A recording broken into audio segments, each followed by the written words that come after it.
All right, so today we're going to talk about fallacies, crime, security, probably in that order. Let's start with this thing called fallacies. Have we heard that term before? It's like a word that describes a bad argument, essentially. There's different kinds of fallacies, but maybe that's as much as you know. So I'll try and answer this question in this little subsection. What kinds of arguments are bad? Which ones aren't logical, or they just aren't correct in the first place, and therefore they're not allowed. We cannot believe anybody who says those things. So fallacy is all that. All right. So fallacy is when you mess up, or when somebody messes up, when they're reasoning, when they're arguing something. And so the adjective form of fallacy is like fallacious. You say that your argument is fallacious if it has a fallacy in it. And if it does, that means it is automatically false. Somebody's argument with a fallacy in it is automatically false. A bad argument can't be trusted. So that's pretty nice. If you can look out for these, then you know when an argument is completely wrong and you cannot believe it. Fallacies happen all the time, sadly. People use fallacies. Companies love to use fallacies to get you to buy stuff. Governments use fallacies to get you to think things. They all use fallacies to manipulate, right? You're trying to convince somebody in the easiest way, and sometimes that way is taking a shortcut and not actually giving a real argument. So because it's so common, it's it's a good idea in this class, a critical thinking class, to teach you about them so that you can see them and notice when someone's maybe trying to manipulate you and is not doing a good job. So yeah, first of all, I'm eventually going to give you an essay about looking for fallacies and just like social media posts and things. So right now, right off the bat, I want to say, let me fix my pen sizes. Are you a normal size? I guess it's just you that's the problem. Every single fallacy that I'm going to teach you, it has a name. There's a certain kind of fallacy that applies to bad arguments. You just can't say the word fallacy and move on. In this class, I'm going to teach you the different kinds of fallacies. There's several more too. But when I give you an essay on finding fallacies, you can't just say like, oh, there's a fallacy here, and then move on. You have to explain which kind of fallacy it is. Every fallacy has some name, all right? It's a special kind of fallacy. So it just doesn't mean bad argument. Every fallacy has a name. If you tell me something has a fallacy in it, you got to tell me which kind, all right? So with that, let's talk about the first fallacy that I want to teach you. It's called the false dilemma fallacy, okay? So an argument has the false dilemma fallacy in it if it's like this. Another word for it is the false dichotomy fallacy. Other people like to call it the black and white fallacy. It's got a bunch of different names. They're all valid. And what happens when somebody makes an argument that has a false dilemma fallacy, they're trying to convince you that there are only two possibilities for something, when in reality there are probably several more than just two, okay? So the idea is like somebody's trying to tell you X or Y is a thing. X or Y is true. X or Y is good. Either you're X or you're Y. When in reality, there's probably some Z somewhere, and there's probably many other Z's as well. That's what it means to be a false dilemma fallacy. And so here is an example of a false dilemma fallacy. There are only two kinds of people in the world: people who love Phoebe Bridgers and people who hate music. So there's plenty of people in between, right? People who have bad music taste. So that is an example of a false dilemma fallacy. This is not dividing the world into two groups correctly, right? There aren't just those two groups. Does that make sense? Like here's like a political little pin from, I guess, probably the 70s or something. Like USA, love it or leave it. Those aren't your only two options, right? There's like, stay here and try to make it better, yeah? If you don't like it. That's the idea. So that's the false dilemma fallacy. Like that's why it's called black and white fallacy as well. It's like it's trying to convince you that the world's black and white when in reality it's a little bit gray. Yeah. So another example that I stole from the internet is Stacy spoke out against socialism, so she must be a fascist. It's a very, very weird example from the internet, but still, it's trying to make the case that there's only two options here, when in reality, no, maybe there's Stacy belongs to some other political group. Who knows? Okay, so that's all. So false dilemma fallacy. It's all about somebody's convincing you that there are only two options,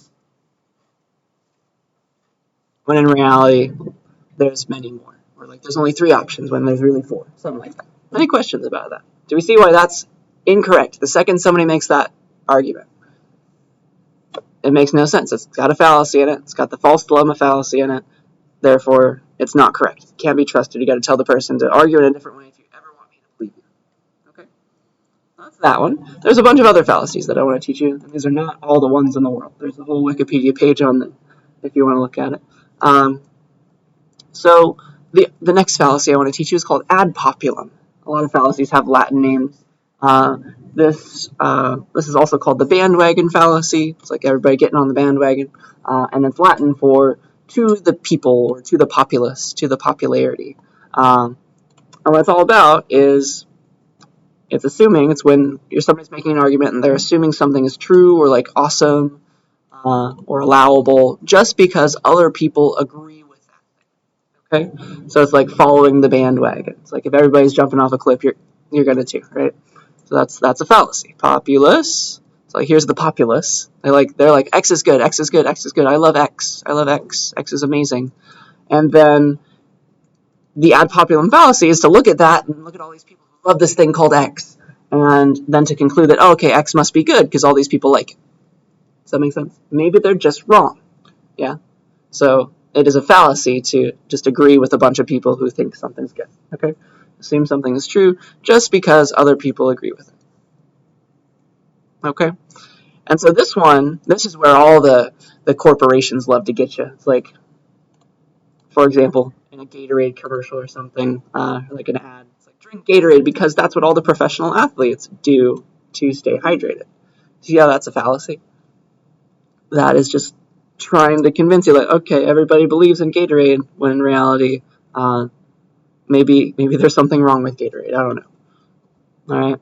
It's not a good option. Just because other people use it doesn't mean that you need to use it too. Okay? And so here's something that I might believe. Jimi Hendrix, he loved to use Fender Stratocasters when he played guitar, and so my life will not be complete without one, because all the cool guitarists owned a Strat. So sometimes I wish that that's true, but in reality it's a fallacy. Okay? That's the idea. So it's like, if it's popular, if something's popular, that doesn't mean it's good. Just think about a bunch of historical things that used to be popular that led to horrible issues in society. Okay? And then finally, a good example, just in real life that I'm sure you've come across with either yourself or your friends or something. It's like, my parents think this thing, they believe this thing, and so I should too. I should believe in this, I should believe that this is the right way to do things. And so that's a huge issue, right? That like perpetualizes old horrible things that should not probably be around today still. So that's the ad populum fallacy. It's when you're trying to just think that something's true or good because other people like it too. Other people can be wrong, so it's not correct to conclude that way. Okay. So, yeah, we good with that one? Just a bunch of different fallacies. Just the second you see it, the whole argument's off. Completely wrong. Another example of a fallacy. It's got a bunch of these. It's called circular reasoning. So this is when you think it's easy to notice, but it's when you repeat your assumption as your conclusions. Like you're assuming something, and then you're like, therefore, that's good. So it's like, if we assume that X is good, and then you're trying to use that like to imply that, okay, yeah, if we assume X is good, therefore X must be good. And trying to conclude that, oh yeah, X was good all along. Therefore, X is good. So it sounds like it would be very obvious to notice a circular reasoning argument. But it really is pretty subtle a lot of the time. It's also called begging the question, if you've heard that phrase before. That means it's somebody is using a circular reasoning fallacy. Okay? The best examples that I could find of this on the internet is like people trying to hide behind large words that didn't really say anything at all. Okay? So think about this when you're writing an essay and trying to use the thesaurus. I will see past you. So here's an example I stole from the internet. Like, opium induces sleep because it has a soporific quality. This sentence says absolutely nothing because soporific just means causing sleep. Yes? So this sentence is meaningless. It is circular reasoning. You see that? That's the idea.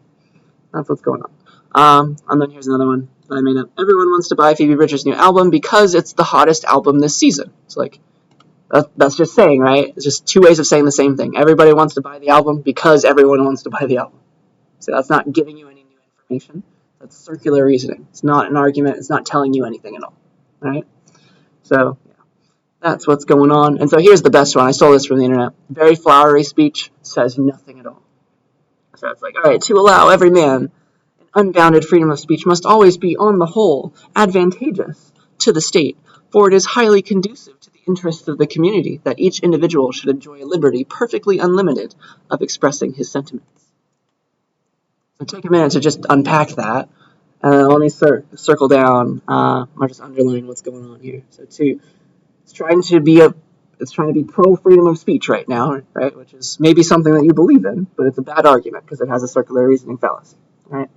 So to allow every man an unbounded freedom of speech, right, must always be advantageous to the state. So it's like in proponent of allowing a government to encourage freedom of speech. And then here's the reason why. Because for it is highly conducive to the interests of the community that each individual should enjoy a liberty perfectly unlimited of expressing his sentiments. So do you see how it's saying freedom of speech is good because freedom of speech is good? That's pretty much what's going on here. It's hiding behind some flowery phrases and large words and like a long sentence, but all it's saying is nothing at all. Okay? So that's circular reasoning. It's when you're not really making an argument, you're just repeating yourself and disguising it as an argument. Okay? So again, the second you see this, just like throw away that argument. If it's yours, you got to pick a new one. If it's somebody else's, you can be like, I don't believe you because this has circular reasoning in it. Okay? Any questions about that? That's just all about fallacies. That's the deal. So I got a few more, and then I'll ask you some questions about them. See if you remember which ones are which. So here's one that's very logical. This is a formal fallacy. It's called denying the antecedent. This is more when you're making, like, you're using logical symbols, but it has to do with logic. And so here's the idea.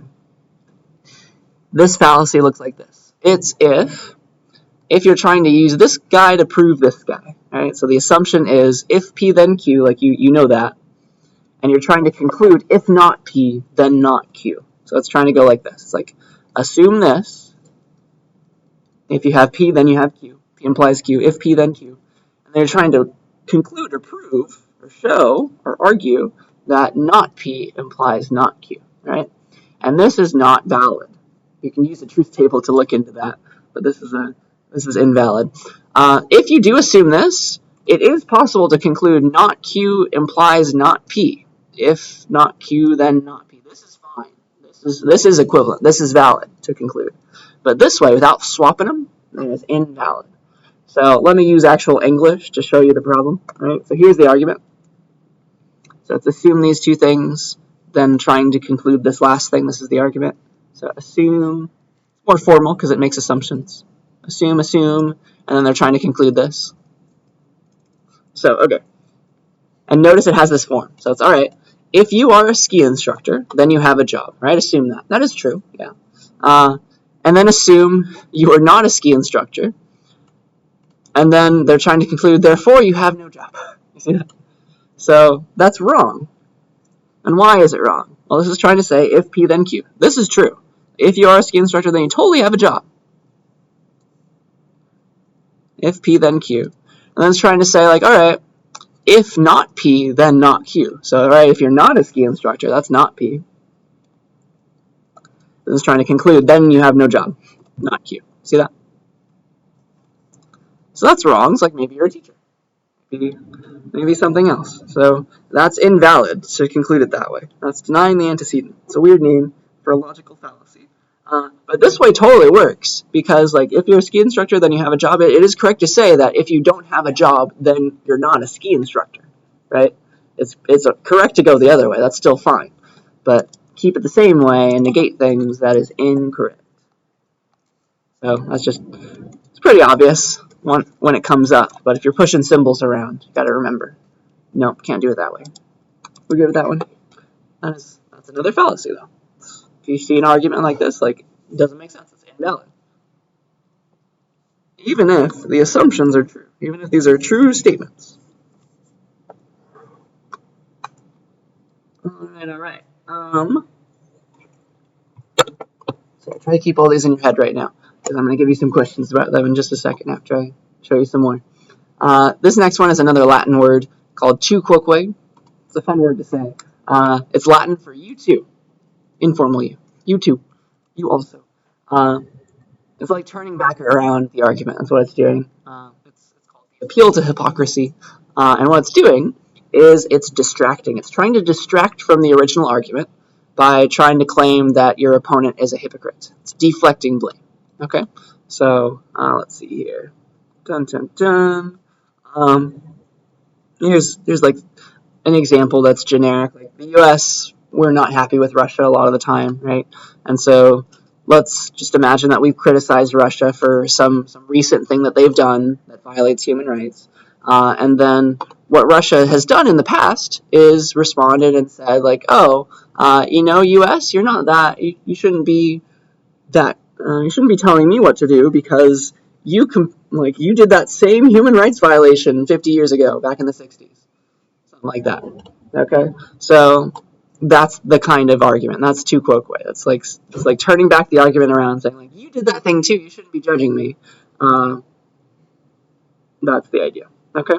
So here's a legitimate example of that from Russia. It's like, all right, said Joe Biden calling Putin a war criminal for some military action in Ukraine is unforgivable when the U.S. bombs kill people around the globe. It was like, why you shouldn't be telling me what to do because you're doing these bad things too, essentially. And so this is an invalid argument. It's invalid to turn back around because, here's the reason, it's possible to be a hypocrite and still be right? It's still correct to say, like, you shouldn't have done this thing. It's still a bad thing to have human rights violations. It's still a bad thing to like, attack a country, yeah? So you can still have done it too. You can be wrong yourself and trying to improve yourself, yeah? So you can be a hypocrite and still be right. That's the problem. That's why this is an invalid kind of argument. You can be a hypocrite and still be right. Neither of you should have done this thing. Okay, so that's the tu quoque fallacy. It's incorrect to just turn back around the argument back on somebody else. Like, you did that thing too. When in reality, they're probably judging you because, yeah, they did that thing too, and then they realize how bad it was. Okay, so that's that one. Questions about that one? So that's not too hard to discover, I think, or to notice. Hopefully you've seen that before. Like when you're arguing with a sibling, maybe you've heard this argument. You've heard this fallacy before, probably. Let's see. Yeah, so I got a couple more, and I've saved the easiest one for last too, but we'll get there. So this one's called the genetic fallacy, which I'm required to teach you, but I don't fully understand. But that's okay. Let's walk through it together. There's a lot of words to describe it. So what the genetic fallacy is about is when you have an argument and you're basing that argument that you're making on the history of something or the history of someone, like the things they've done in the past, the way that this thing has been used in the past, all right? Or like you're talking about its origin or where it came from, when that information is not at all relevant to the argument at hand. Or maybe it's just like invalid today. Doesn't make sense. So essentially the genetic fallacy is when you're talking about the past, like genetics, like where you came from, talking about the past when the past is no longer relevant. When it's no longer relevant. Alright, so essentially the idea is like something used to be bad, but like it's not bad anymore because times have changed. And like the old way of thinking about the thing does not apply. All right. So here's an example. Here's a few examples I stole from the internet. And oh gosh, I don't actually know if this is true. By the way, if anybody knows this, like tell me about it. But apparently, we'll take it at face value. But like here's an example argument from somebody. It's like, you're not going to wear a wedding ring, are you? Don't you know that the wedding ring originally symbolized ankle chains worn by women to prevent away from their husbands? I would not have thought you would be a party to such a sexist practice. Okay?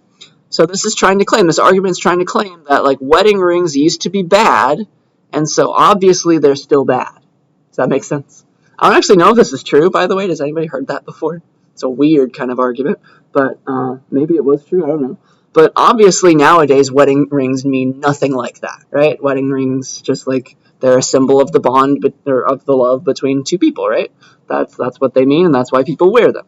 So that has nothing to do with the past, even if that was true. See that? That's a genetic fallacy. You're trying to claim that the past applies to a situation when it really, really doesn't. Okay?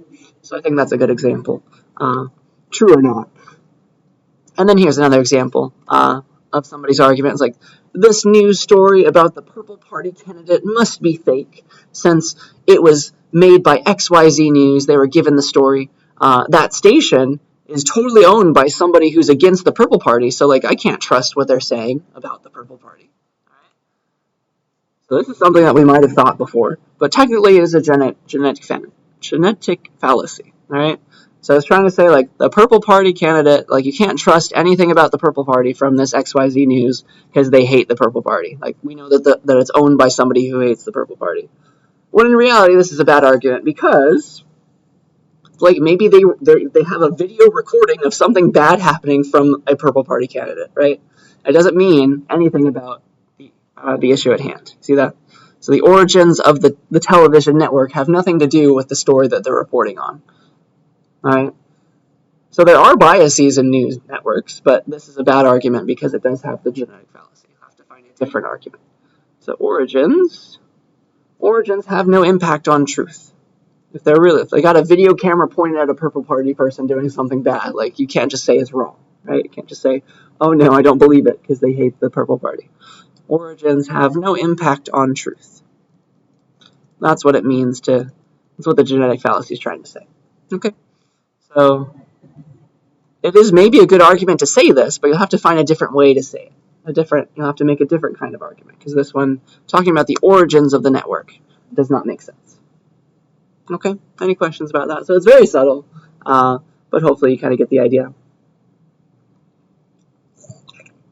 These are just, again, a bunch of examples of ways that arguments just are immediately wrong. Once they have a fallacy in them, they're immediately wrong.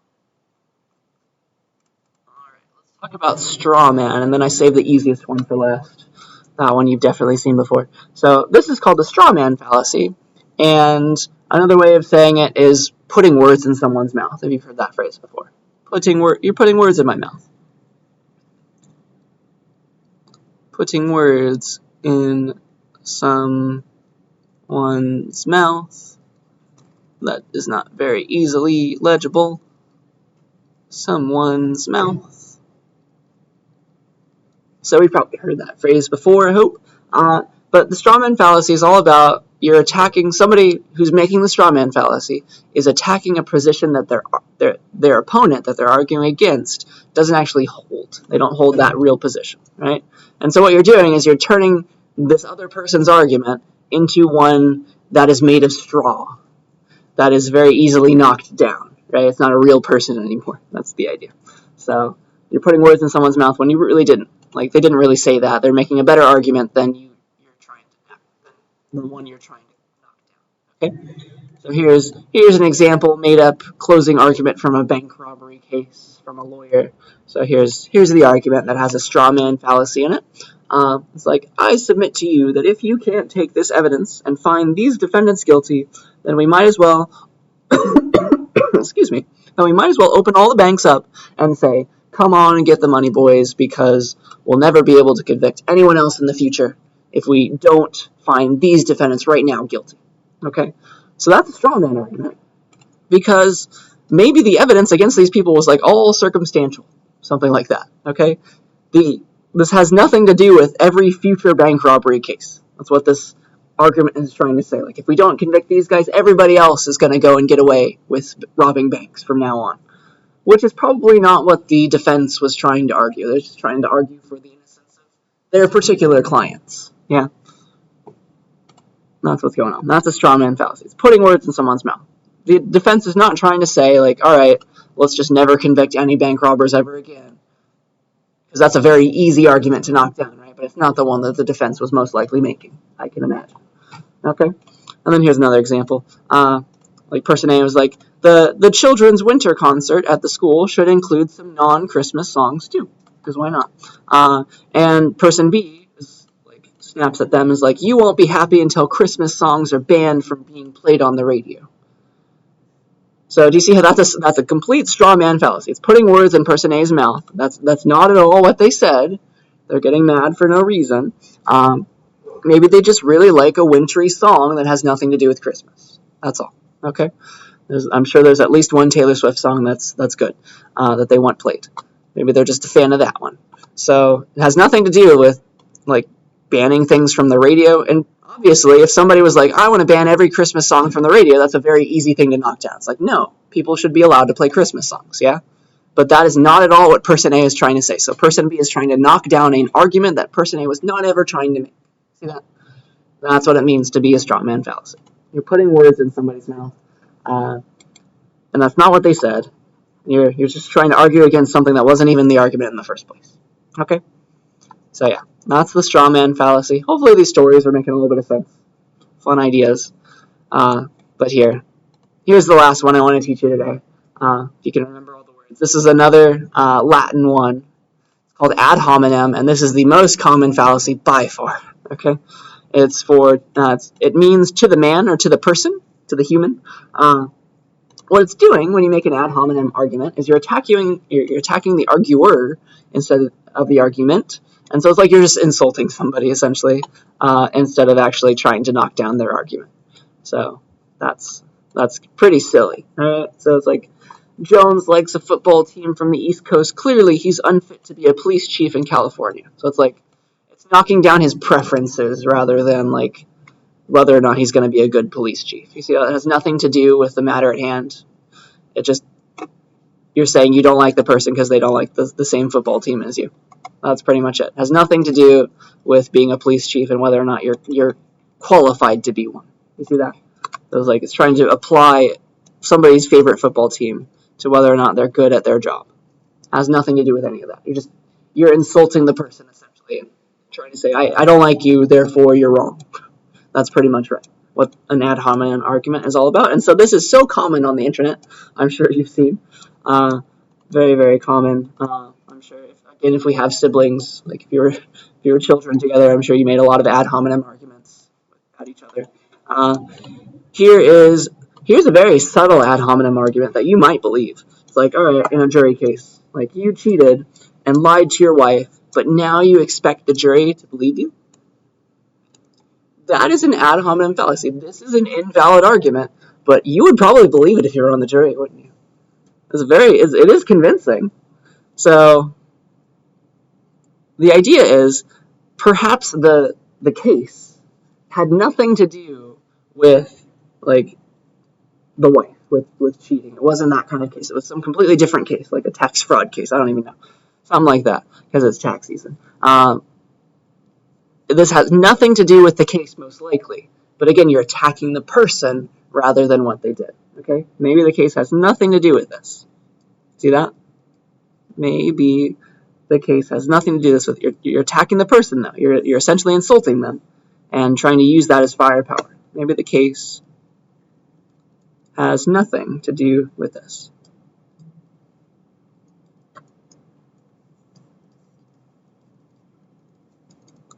This is a good argument, though. You have to formulate it in a different way. Okay? This is technically ad hominem right now. Alright? But maybe if you were on the jury, you might have believed that, wouldn't you? Might have made you stop and think. But it's technically an ad hominem argument. And then this one you probably heard before, or at least read about from somewhere. But like, if your parents ever told you, like, you're too young to understand this, let's not bring it up right now. You're too young to understand. That is an ad hominem argument towards you, right? It's attacking you rather than like trying to explain this thing that you're asking about, or trying to really argue with you about the thing that you're talking about. Okay, so that is ad hominem. Completely derails the argument. You're insulting somebody. You're attacking the arguer rather than the argument, and that has nothing to do with anything. Yeah. So that's ad hominem. That's a bunch of fallacies. That's how you can be wrong when you're making an argument, so make sure to watch out for them. And so I just have a bunch of examples, or these were a bunch of examples, and now I have 2 questions for you. Try to figure out which of these are which. So I'm going to go to the by clicker page. Please go there too, and I'll stop attendance after we do it. So please take your attendance if you haven't already, but go get into groups. You can finally talk to each other now. Go unpack all the things that we've been talking about. But here's like a tweet. Read it, and I claim that there is a fallacy in this tweet. Tell me which one. See if you can keep them all straight in your mind. All right. Which fallacy is this tweet? Can't trust it.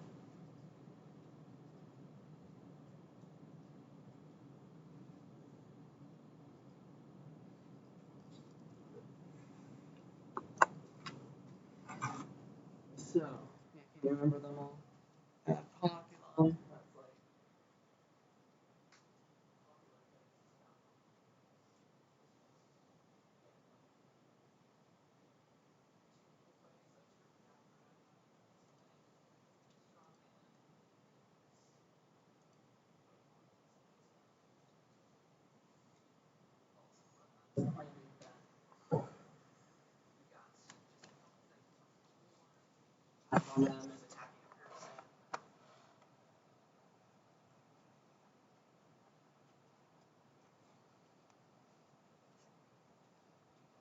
There's fallacies all over social media.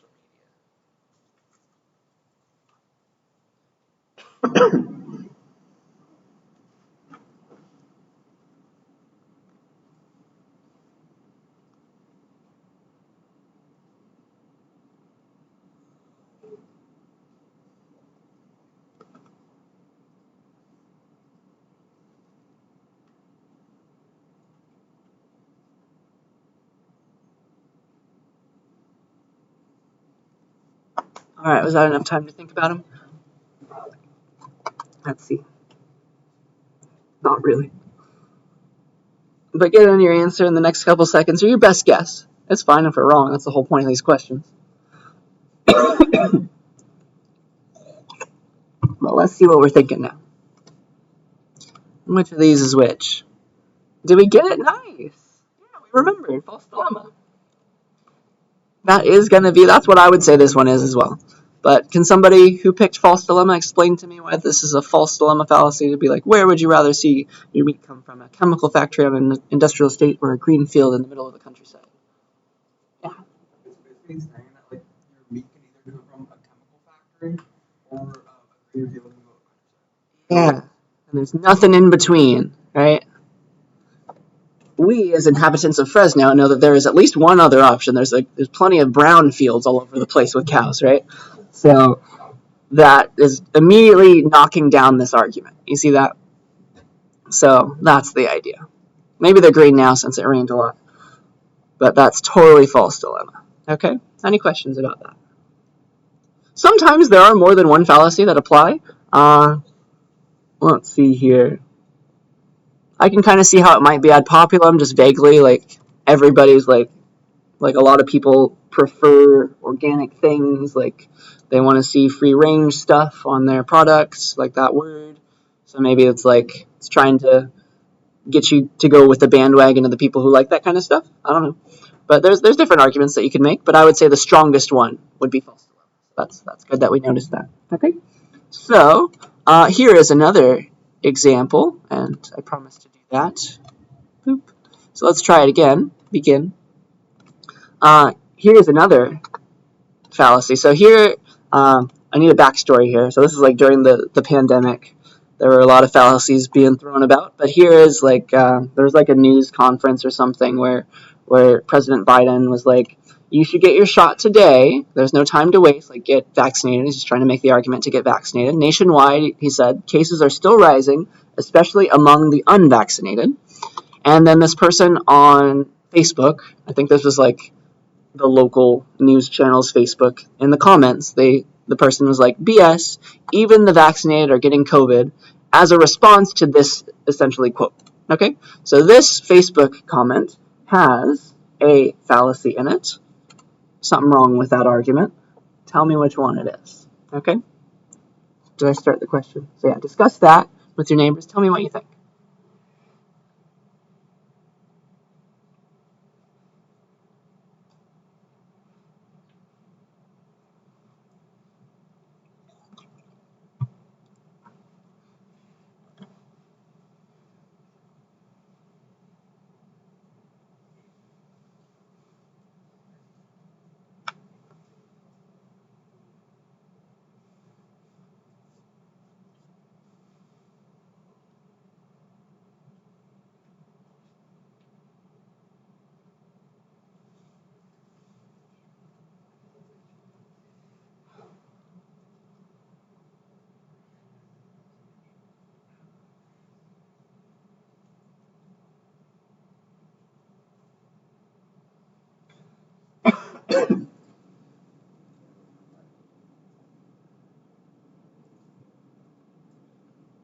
Yeah, let's see what we're thinking. Take a few more seconds to get in your best guess as to what it would be.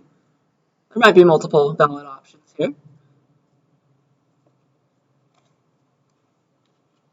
Which one do you think it's going to be?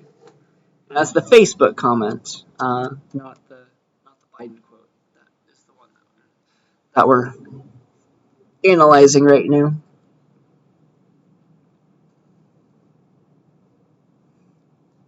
Because technically Biden's making an argument too, so we can analyze that. But right now we're looking at the post, the comment. Yeah, let's take a look. Ooh, look at us! Even split, perfect even split between B and C. And those are honestly, yeah, those are the ones that I could see as both working out pretty well. So great work, nice. Let's talk about them. So I don't think this is ad populum because it has nothing to do with like, oh yeah, let's. It's not saying like let's all not get vaccinated because nobody else like everybody's getting vaccinated, so maybe I should too, or like nobody's getting vaccinated, so I shouldn't. That's what kind of ad populum would be about. It's not saying any kind of those things. Too quickly, I could totally see because he's like trying to turn back around the argument, like you too, you're getting COVID too. Like why should I listen to you? Yeah, so that's totally there. But I think the strongest one, I think I might choose C over B, though they're both valid. I think I might choose C over B, and let me tell you why. All right, it seems stronger to me because when he says this, when this person argues this, even the vaccinated are getting COVID. Did that have anything to do with this argument that Biden was making? He didn't say that at all. He did not say that at all. So it's putting words into the president's mouth is what I think is going on here. So I would probably pick C over B, but you can also pick B, and I would give you just as much credit. So let's see here. So that is like nationwide cases are still rising, especially among the unvaccinated. So like he's trying to say like, yeah, of course.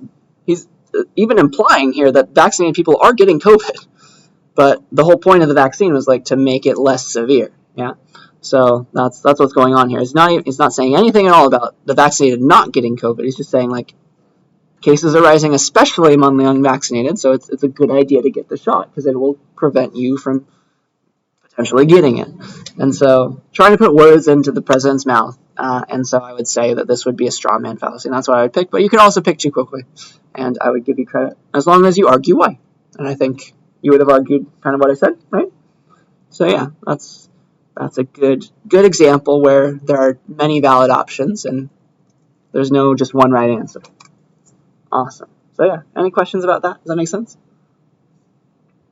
So see if you can spot these in the wild. Like we all go on the internet, right? We're reading comments on TikTok and stuff. See if you can find some examples of fallacies that will, and like screenshot them later because I'm going to ask you to write an essay about those kinds of things. And so if you have quotes that you have ready, that will really help you. So yeah, think about them. They happen all the time. Okay. So if we're happy, I'd like to move on and talk about completely different topic. Though. I mean, there's arguments to be made, and so we can think about fallacies there too. But I want to talk about crime and security, bad things, right? So plenty of bad things have happened since the internet age, since computers came out. Like they allow for new kinds of crime. So let's talk about that. Like because of that kind of crime, like how can we remain secure when we use the internet, when we use all these fancy things that have the potential of being taken over, etc., etc. Right? So let's go back and let's talk about the origins of the ideas of hacking, right? So hacking, by the way, used to be a positive term only. Like, you were a hacker, like, you're just good at computers. Like, it had nothing to do with, like, you're bad at, like, you're evil. It just meant that. So the word hack among computer scientists even, is still a good thing. It's like, oh, this class website that I made, it's completely hacked together, but it looks great, right? So it's like, it still means something completely different among other people. But yeah, hacking used to be a positive thing. Used to mean good things, but now it means bad things. So something must have happened, right? People who were good at computers started. Some of them were evil, and so that came up a lot once we started connecting computers to other things and using digital devices. So now it means bad things because people started to cause damage now that we were connecting things, interconnected.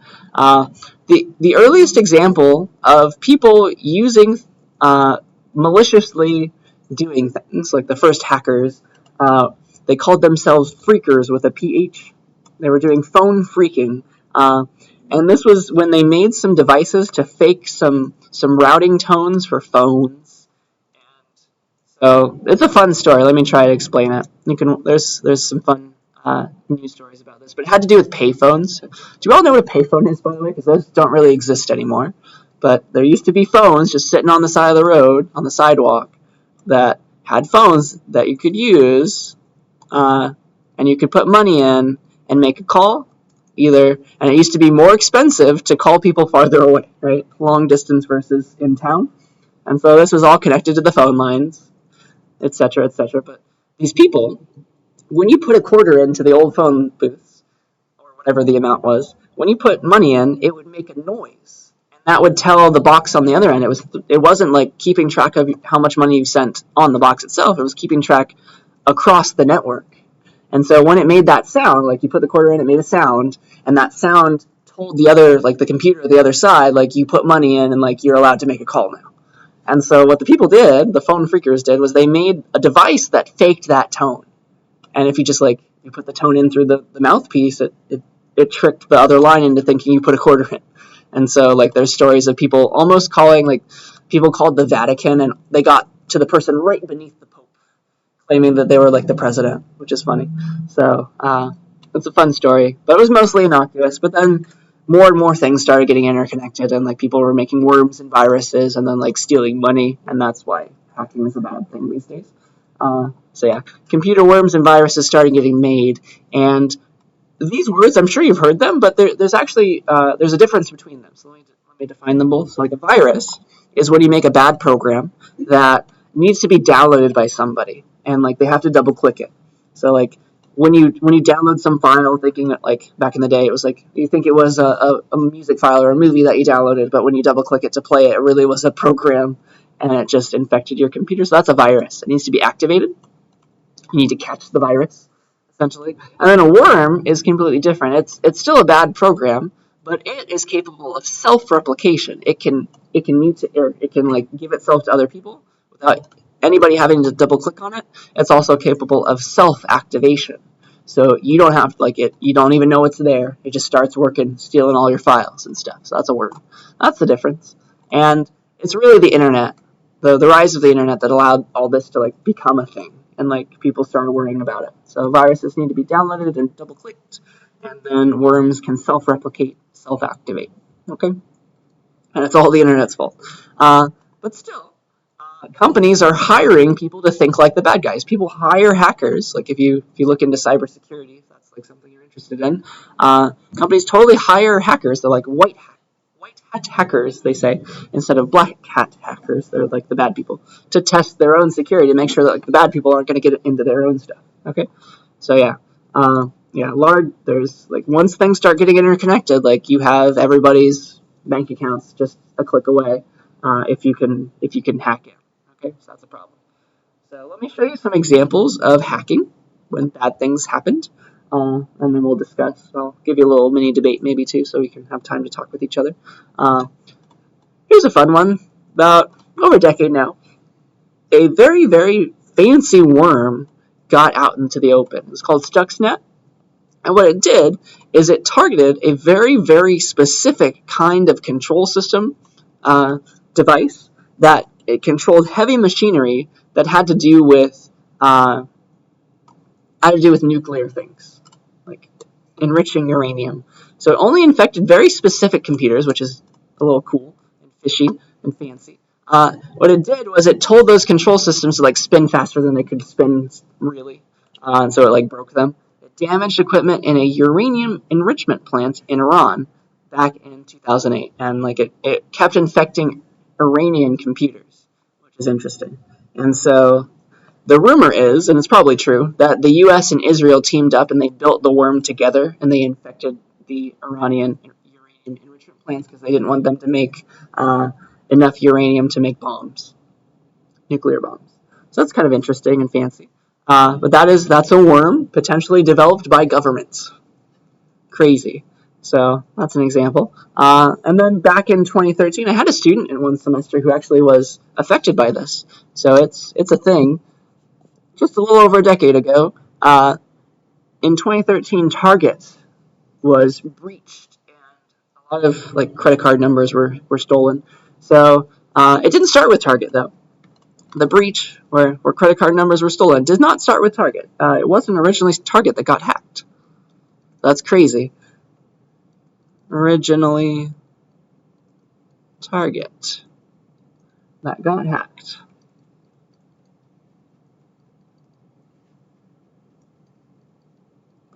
But originally though. So eventually they got hacked. So somebody, a contractor for Target called Fazio Mechanical, they were working on the HVAC systems for Target, heating, air conditioning, refrigeration stuff. They were just working there, and then Target would let them in, work on their devices. And so they were eventually allowed to use Target computers, just like mess with the settings and stuff for the things they were working on. And so this company were the ones that got hacked. They got hacked through phishing, which is a fun word. And that's when you attempt to get somebody's information by pretending to be somebody else. So it's like a fake email from Amazon saying like, oh, your password has been compromised. Click here to reset it. And like it tells you to give the old one. It takes you to a page that looks exactly like Amazon, but it's really some bad person's site, and they get your original password and they mess with it. And they steal your account and buy stuff. So that's phishing. And so an employee at that Fazio Mechanical got phished. And they clicked on some link, installed a virus onto their own computer, and that virus just kept waiting and looking for usernames and passwords every time somebody logged in on something. And eventually, they took the computer to Target that was infected, and they got access to Target systems, and then just through enough fiddling around, hackers got access to a bunch of credit card data from Target. And so we're talking lots of credit cards right now because everybody goes to Target. And so banks, back in the day, they had to spend a lot of money, at least $200 million, to reissue people's credit cards on top of all the money that was like charged to those credit cards that was fraudulent. So a lot of money. Bad things happened just by somebody's computer. Somebody clicked on a bad thing. Crazy. So maybe we heard about that, but that's a fun example of bad things happening. But then how do we solve these problems? We have to think about that too. Like how do we solve these problems? How do we hack those? How do we hack the solutions? So one thing that people are using these days, like if you have like Face ID on your phone, like Touch ID, that's a thing. People are using biometrics to try and make hacking-proof things. And so biometrics, bio in the name, it's like when you're using your fingerprint to log in, because that's yours. That's only yours. It's hard to duplicate. You don't need a password if you just use your fingerprint. It's always you. Your iris shape is also something on your eyes that is completely unique across people. Stuff like that. It could just be a password. You'll never forget it. It's part of you. And if you use that as your password, like it's very hard to replicate, and you'll never lose it as well, in theory. So this is used still. It's totally used. Biometrics are used when security is very high, like people who work at an airport come in through special doors and they have biometric scanners making sure that they're them. So that's important. But at the same time, you got the hackers trying to like clobber this kind of security. So biometrics, you can successfully make a copy of somebody's fingerprint. It's just it takes a lot of work.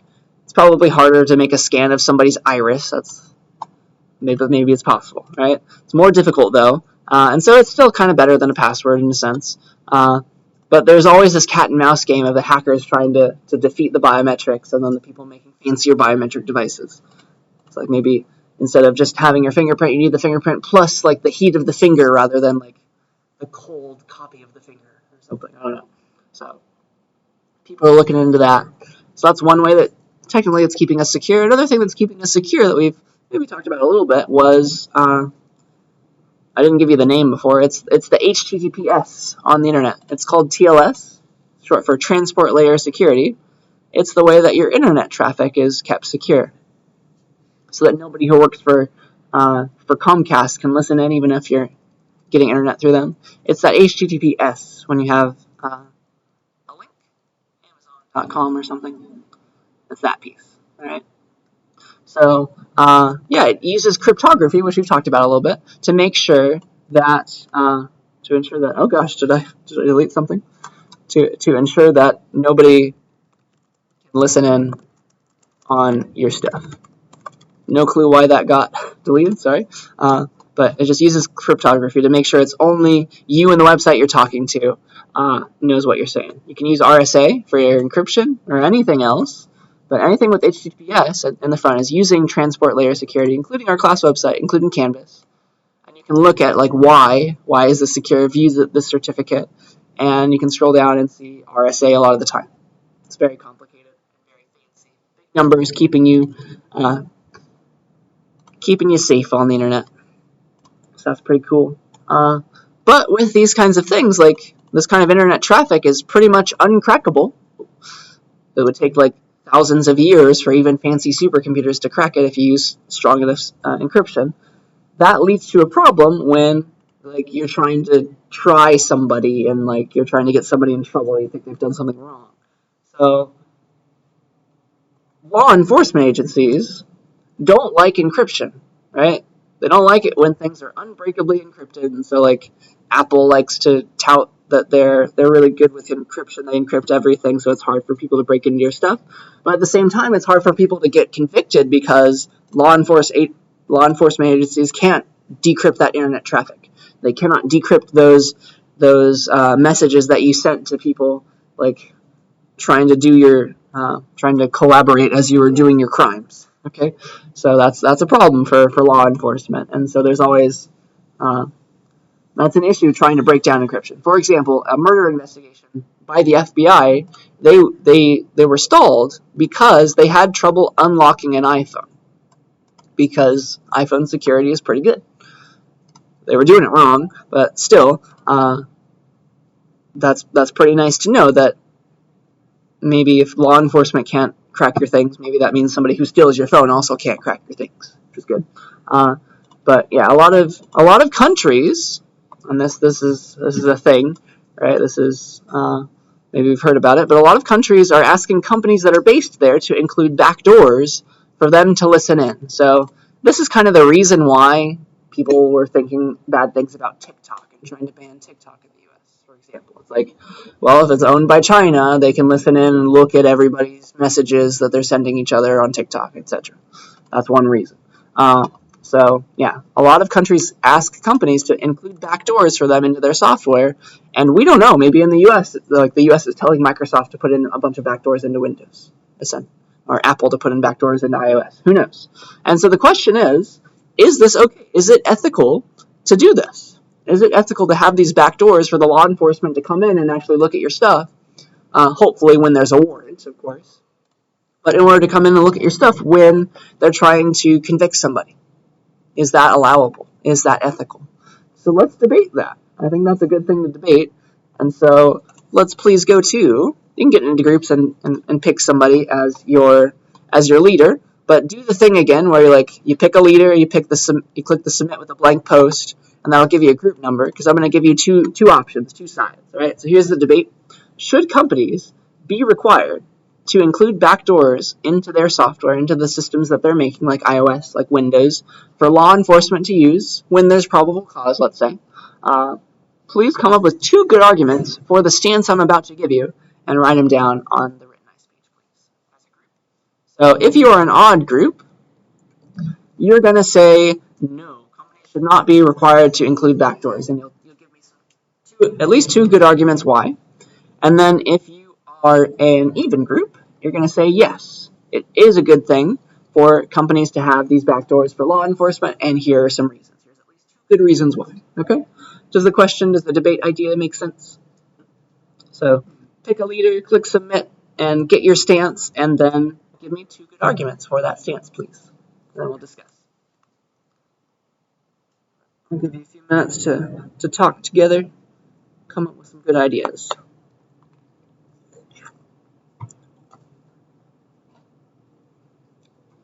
This is similar to some other debates we've had, right?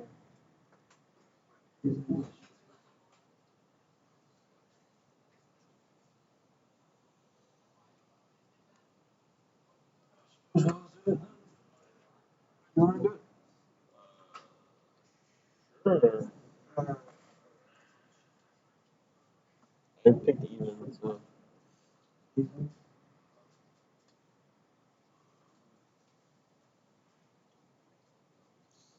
should do it.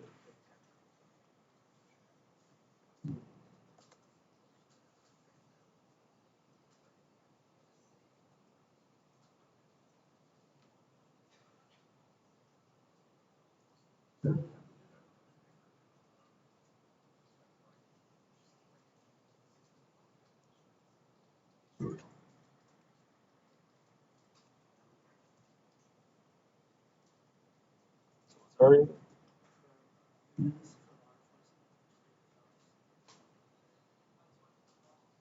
Got criminal?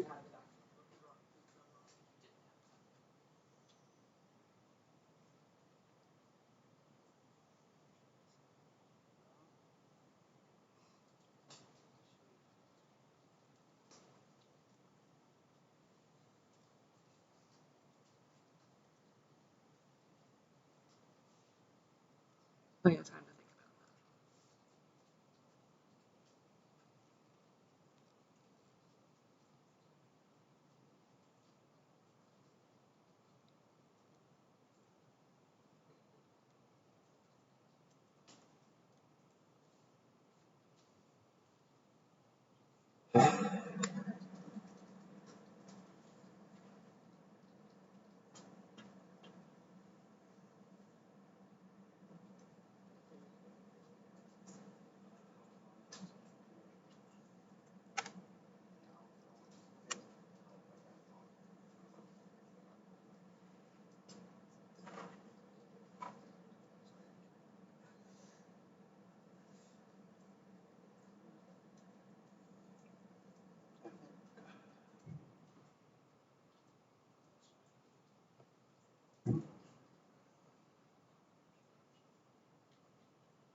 National security. Same thing.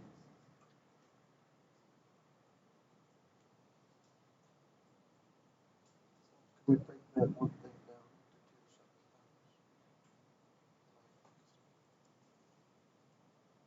to two separate things? Self-private.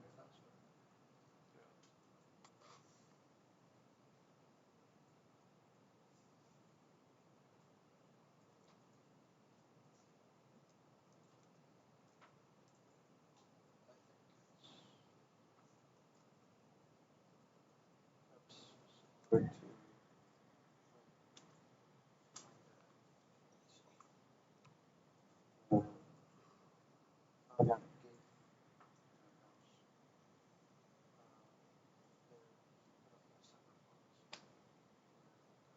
Firefighters use it, like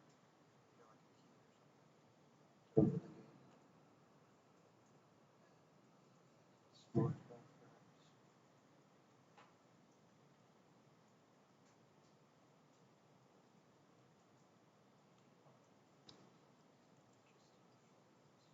But I also think that that sort of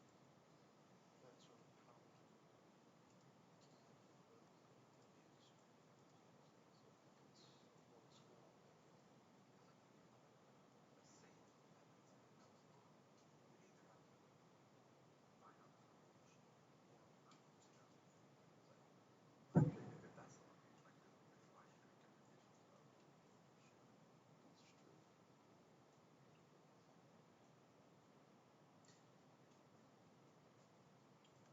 think there was another question you asked. There's other groups in the.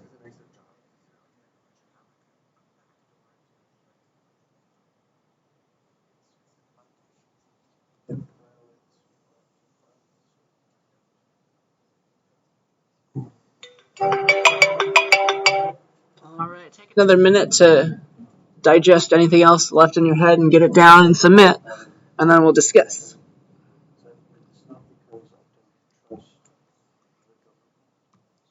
See what we're thinking. Remember to press submit though, otherwise I can't see your stuff.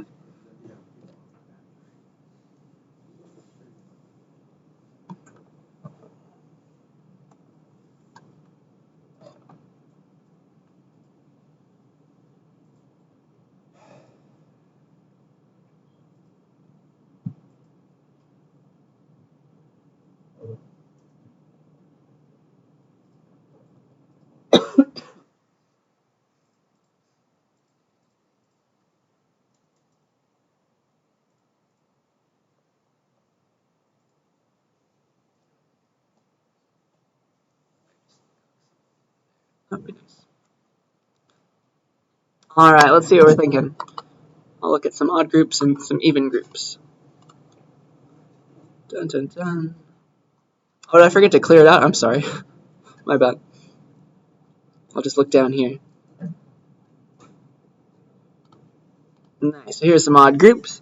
All right. So odd says no. It's bad to have backdoors. And yeah, it's invasion of privacy. That's a great one. That's a great argument there. It would give companies, organizations, governments access to personal information they could use without clients knowing. Good. I like those ideas. Let's look at some other odd groups. If they allowed a backdoor, anyone that knows how to access would get access to that stuff. Yeah, that's a really good argument because like the second you give a backdoor to law enforcement, who's to say that a bad law enforcement person won't give away how to access the backdoor to a bad person? And then now everybody has your information. So that's a problem. Good. It's invasion of privacy. Those are the right ideas. Good. So let's look at some even groups now. Why could they be a good thing? Maybe. If we're confident that they're going to be used in good ways with probable cause, then it might be an okay thing as long as you can hide it well enough, like nobody else gets access to it. But yeah, most people aren't doing anything illegal on the internet, and current laws in place usually prevent any wrongful conviction for law-abiding citizens. Yeah, I like these ideas. Privacy is important, but backdoors can speed up investigations and save lives. Yeah, so those are great arguments. Should only be feared by internet criminals. I love the way that was written. Very nice. So yeah, forcing companies to leave backdoors could help prevent terrorist attacks. So yeah, it's usually those are the common arguments that you see. It's like speeds up investigations, helps keep people safe if you have these backdoors. All right.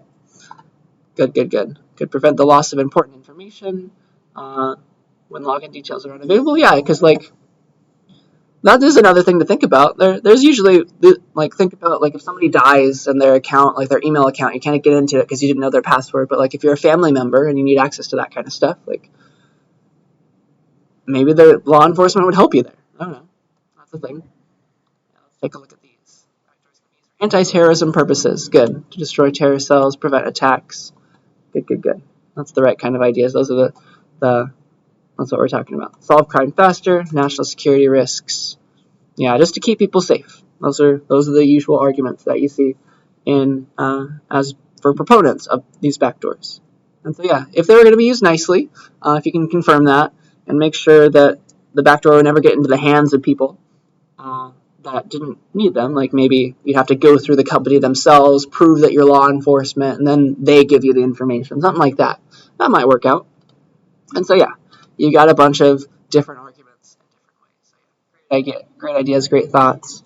I guess I'll hopefully remember to clear that out next time.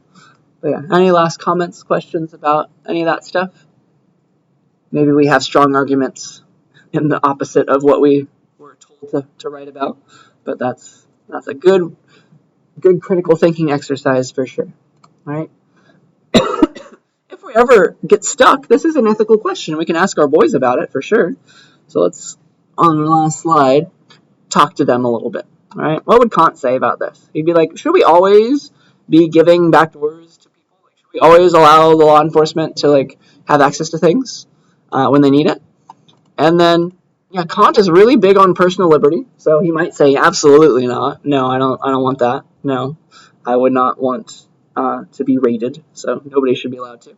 He might also be like, yeah, it's good to always obey law enforcement, assuming that like they are trustworthy, right? So I think Kant would go either way. It's like we should either always trust law enforcement or always never trust law enforcement, or always be pro personal space and have our effects kept to ourselves and things, or just like we should always obey the law. I don't know. So Kant could go either way, but that's a good way to get your brains ticking, right? And then what would Mill say? He'd like ask, where is the utility? Who has the biggest utility? He'd make a pro-con list, right?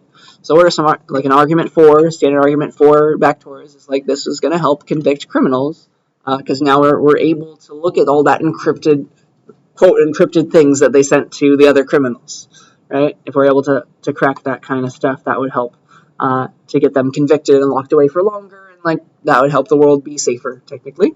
And then an argument against utilitarian style would be like, this is private data. Nobody should be able to see any of my private data. I get better utility, like the world gets more utility out of having everybody's stuff just to them, right? Privacy is important, and maybe that tips the scale in favor of not having backdoors. All right? So, yeah, we talked about a lot of stuff today, and I think that's everything that I wanted to say for these slides. Are there any questions about any of that? So keep the fallacies in mind. I'm eventually going to ask you an essay, like to ask you to write an essay about fallacies where you find some on the internet. So like if you find some on like Facebook or Instagram comments or TikTok comments or even TikTok videos, like save the links to those. Take screenshots because that'll help you in that essay. All right. And yeah, so yeah, that's just the lecture today. Nothing too big on our one lecture week. Do remember that we have the midterm next week on the Wednesday. So that'll be in class on the Wednesday. All right? So yeah, that's everything I have for us.